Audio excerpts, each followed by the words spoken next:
Mike Fleischman here at Beef O'Brady's on State Road 23 in Granger for the 27th Annual North Central Indiana RRSN IFD Kickoff Classic. Sitting down here with Josh Shattuck, head coach of the Elkhart Central Blue Blazers.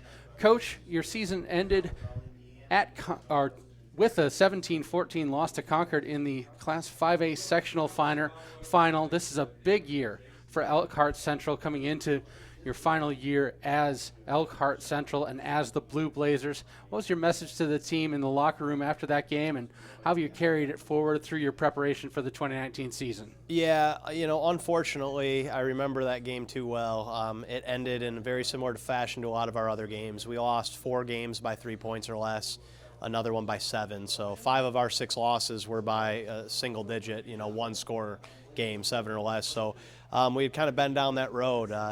Very interesting. All 6 of our wins were by 3 scores or more. And so we kind of took care of business against people we should take care of business against, and we just could not get over the hump against the better part of our schedule. So that was really frustrating, but it was very consistent, so we knew it was a problem. Love those kids, love the guys that graduated. They really raised the bar competitively for our team. And then moving forward, it just became, how can we find inches every day to just get a little bit better, because the mountain for us was not that far out. It was it seems daunting when you lose 6 games to figure out how you're going to beat those teams when you're losing to all those teams by 2 points, 3 points, and the fashion that we lost those games, we had chances to win at the end in almost all of those games. So yeah, it was just a focus on the small things and try to carry that over this year. There's, of course, no time machine. You can't go back and change those results. But as a coach, what are you looking for? What's the right way to respond as a player when you have that many close losses? Well, it's motivating. I mean, it's motivating as players. It's motivating as coaches. I think, it's probably in any profession. If you're just this close to getting to where you want to be, you can kind of smell it. You can sense it. And so we knew that, and we just kind of keep the boat moving forward, and then really attack the things that we felt were our Achilles heel, which were some of the small things. And as a head coach, that all falls on me. And there were things that I need to do a lot better job of moving forward that, I've worked on and then worked on with our staff, and then down to the players. And we feel like if we're all in this thing for the same thing, we attack our weaknesses, and we'll let the results speak for themselves. Let's take a look at the 2019 offense. Who are some of your key playmakers, some key leaders? What can fans expect from the Blazers? So we have 8 returning starters on offense, which is really nice. It starts up front for us. All 5 of our offensive linemen are back, which is rare. In high school football, it's just very rare to start 5 non-seniors up front because the position requires so much maturity, both physically and mentally. So very, very pleased with the chemistry we've got up front. Would be hard-pressed not to mention Mark Brownlee is returning tailback. He rushed for 1,500 yards last year and really only played in just over 8.5 games when it was all said and done due to injury. So really excited to have him back. He's a Division I player committed to Ball State, so he's a very, very good football player. And then Isaiah Chandler's back at quarterback. Was our backup entering the season last year. Bryson Sherwood went down with an injury after week 2, and so Isaiah Chandler started 10 games for us. So we feel really good about his progression and the experience we have back. We'll need to replace 3 of our 4 receiver spots. Dom Davis is back for us, and that's really exciting. He'll be a third-year starter in the slot for us. Very, very high IQ football player, unique player, small kind of scat back type kid we get the ball to in the quick passing game, and runs the ball for us too. So we have a good nucleus of guys back on offense. We'll have to replace some key production. Ricky Rocha, Spencer Stalker, and Kyron Pearson were very good receivers for us. Coach, using a player like Brownlee as an example, when you have a player that's already in their junior season or even in their sophomore season proven their bona fides, that they belong not only at the high school level but they deserve to move on to college, what are the steps that you can take as they enter a senior year? What kind of things can you teach them, and how can you develop them even further? Yeah, that's a great question. I think there are times that we take that for granted, that Mark's he's a Division I athlete. He's a Division I football player. And so for me, we've had long talks that once that offer comes in and he accepted the offer, that's not going to go away.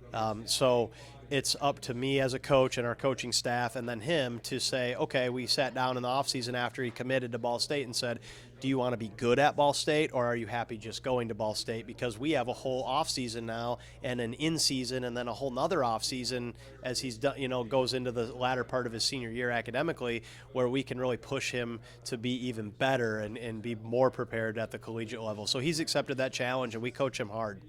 Let's flip the field, take a look at the defensive side of the ball. Who are your key playmakers, key leaders there?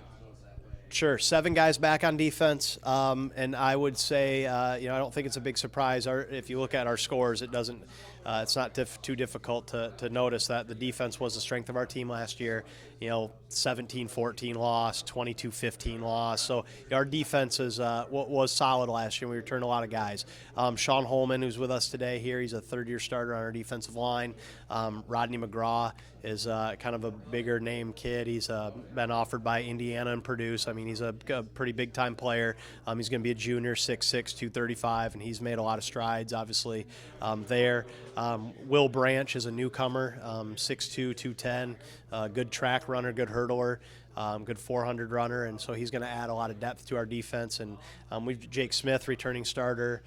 Mark Brownlee will play some defense. Drew Steinmack, returning starter, and the list kind of goes on with our defense. So, Dumarion Williams, Terrence Williams are both returning starters at corner. So, Vinny Ambrose was an all-conference honorable mention player at safety last year as a sophomore, and he's a key leader for us vocally in the back end of our defense. So, we just got a lot of guys with a lot of experience, and we're really, really excited about our defense.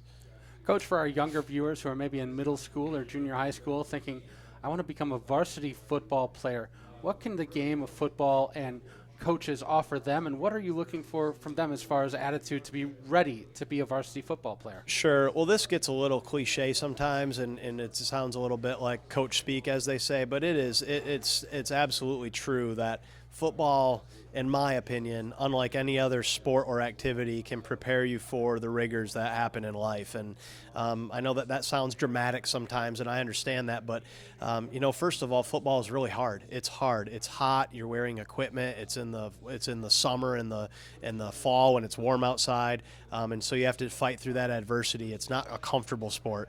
It's violent. You get hit, it hurts, and you're sore, and you have to deal with the physical aspect of that, and then the emotional and mental aspect of the ups and downs that football brings. It's also a very unique sport in the sense that it fits all makes and types of kids: short, tall, heavy, thin, boy, girl, and so it is truly a sport for all, and so that is very unique. There's no cuts, there's no specialization. You don't need to start playing when you're 3 years old like you would in some other sports, or you got to start dribbling a basketball when you're young, or play year-round and this and that. So it is a unique sport. So I would just encourage anybody that can get involved with the game to get involved and stick with it as long as possible.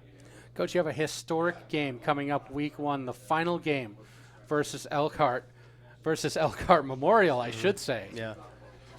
What do you guys have to do to be ready? Well, first of all, Elkhart Memorial is going to be really good. We know that.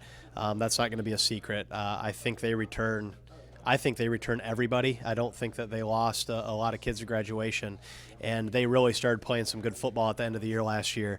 I think we caught them last year in a game where their inexperience showed, and we kind of wore them out. The score of our game last year against them was not really an indicator of the gameplay. We had a couple just game-breaking plays that kind of made the score look a little out of wax, but if you really look between the lines, that was a good hard-fought football game on both ends. And so we're expecting this is going to be a really tough game. We look at our schedule, and they're right up there with all the other really good teams that we play. So we're going to have to be ready. And I think the team that prevails in that game is going to be the team that manages their emotions the best, and that's hard to do. These kids know each other. You're looking at 8,000 to 10,000 people at that game, if not more. It is the last Mangy game, and the Mangy game, as if it needs any more, any more hype, this is the last one. So, it's going to be a spectacle out there. So I do think the team that is able to just focus on what's between the lines and not worry about, because once you get out there and kick the ball off, the fact that it's the last Mangy game isn't going to change the outcome. So just the team that settles in earliest, executes, and can manage their emotions for 4 quarters, I think will become victorious. So that becomes our challenge. Head coach Josh Shattuck of the Elkhart Central Blue Blazers, thank you very much and good luck this season. Thank you, sir. Appreciate it.